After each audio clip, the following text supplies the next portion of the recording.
This is a stimulus update and daily news report. Got some important updates to share with you. SNAP benefits are going to be cut in just a couple of months for low-income Americans, and there are $500 monthly checks going out next week. Lawmakers are aiming to cut taxes paid for Social Security benefits, and the debt ceiling limit is about to hit its deadline on Thursday. U.S. is about to default unless the Democrats and Republicans do something about it besides argue, and I'll give you some other important updates as well. Happy Martin Luther King Jr. Day. Hope you're having a wonderful day. If you appreciate the fact-based, fast-paced updates, hit the like button down below, and I'm giving $200 checks to my subscribers. Details of how you can sign up for that down in the description below. So COVID SNAP emergency benefits set to expire nationwide in February. So the SNAP benefits were going on for quite a while, and since January of 2021, eligible families have received a 15% boost in SNAP benefits with a maximum benefit based on household size instead of income. So these benefits were extended and they are about to expire. So to show you some changes here, maximum monthly benefit for the fiscal year of 2022 was $250, let's say for a household size of 1, $281 in 2023, $459 compared to $516, $658 compared to $740, and then for a household of 4, $835 compared to $939. So these benefits are set to expire. So SNAP is a combination of federal, state program, and leaders in some states expressed concern that continued higher benefits would discourage people from seeking jobs in a tight labor market. So 21 states have already opted out of the program. So COVID SNAP benefits expire on January 30th for 25 states and the District of Columbia with approved extensions. So yeah, by the end of the month, these states here, I'm going to go slow so maybe you could see your state. Let me know. Is the continuation of SNAP benefits going to prevent people from getting jobs and going out and working? Let me know your thoughts on that. What about people who are on fixed income or disability who can't get jobs? Let me know your thoughts on that. And then on February 28th, the boost in SNAP benefits will end for recipients in California, Kansas, Maine, New Hampshire, Vermont, and Wisconsin. So those are the last states that'll be canceled on February 28th.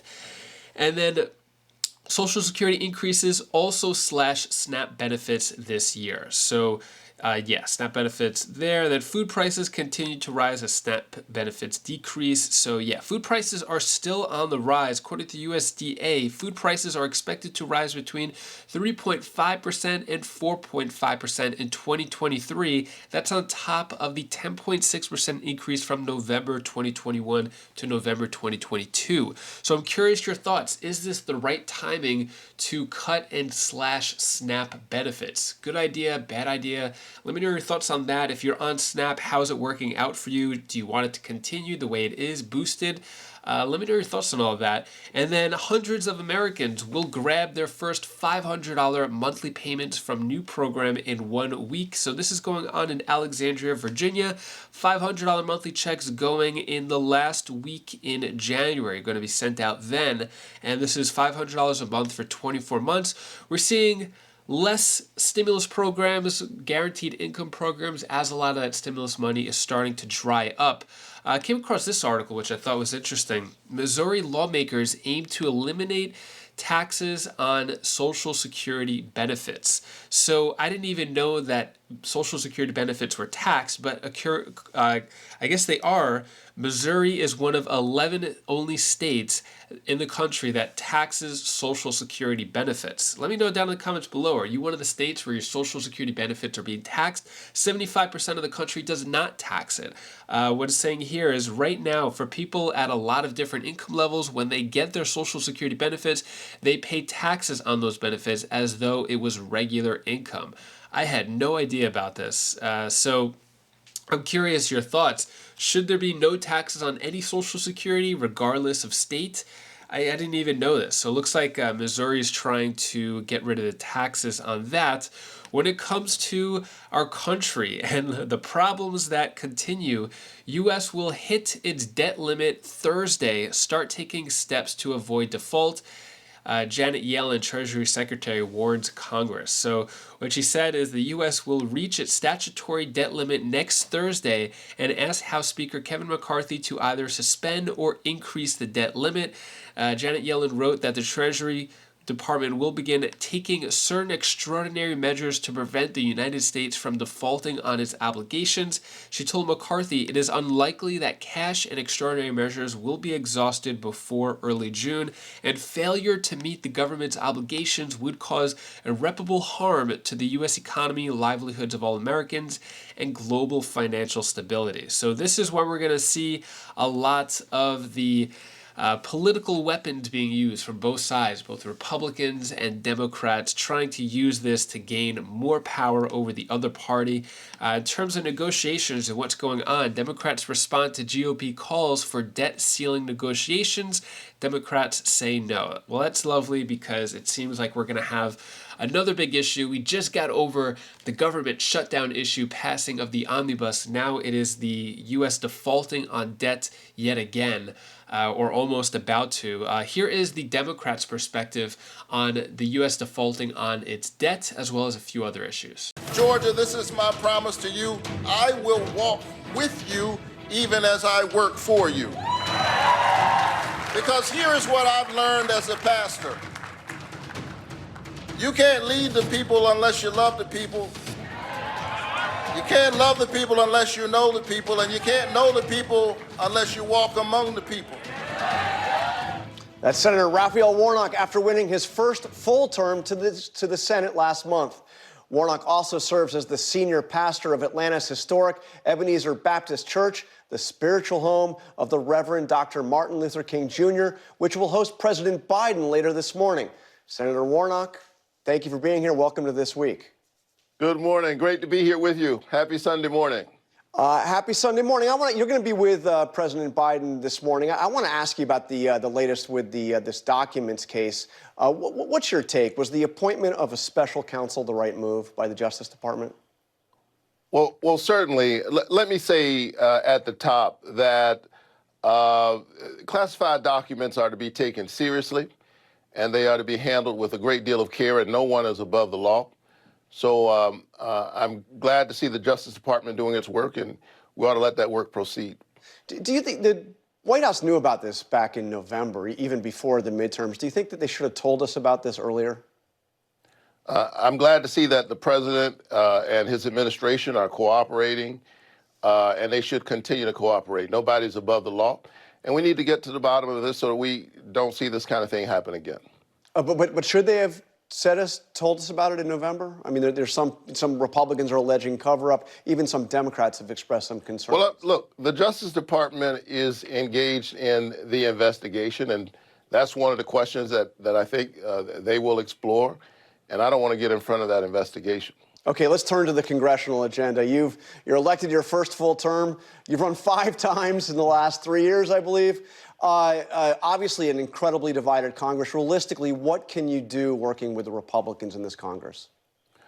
Well, listen, I came to the Congress and we were 50-50.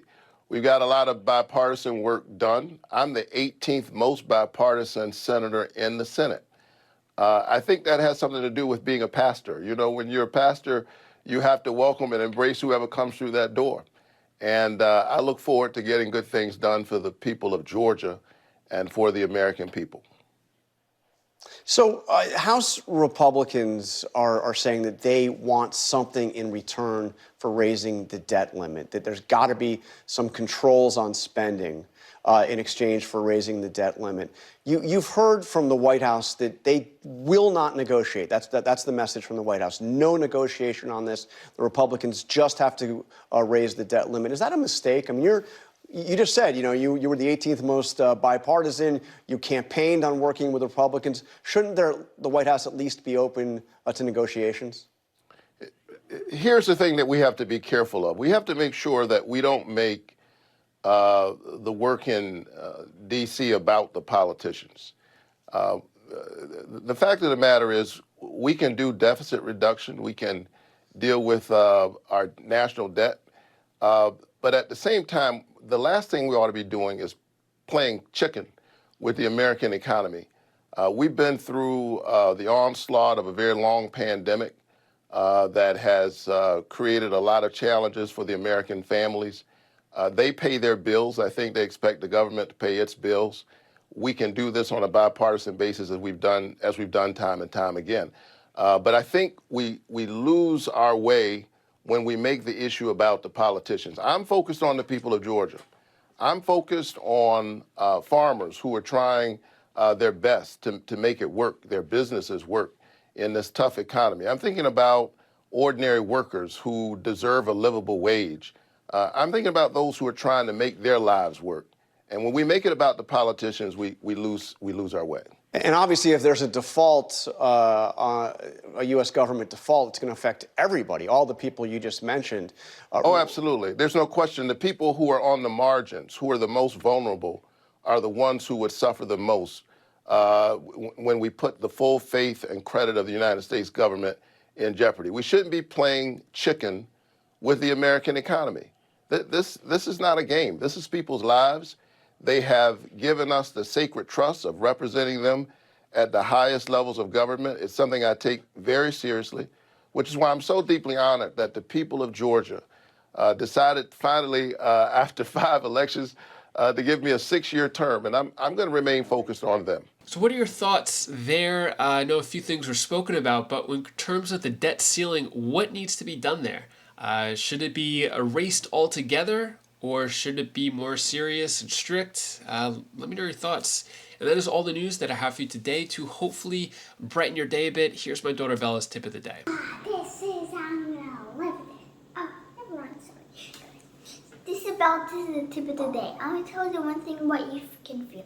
If you really want something, then be a survivor with some juice. Just kidding. Be a survivor and do whatever you want, because that when someone's here for you, you can always use some help. Anyways, bye-bye. Thank you so much for watching. Appreciate all of your support. Don't forget, I'm giving out $200 checks. Look at the details down in the description below to sign up if you want to do that.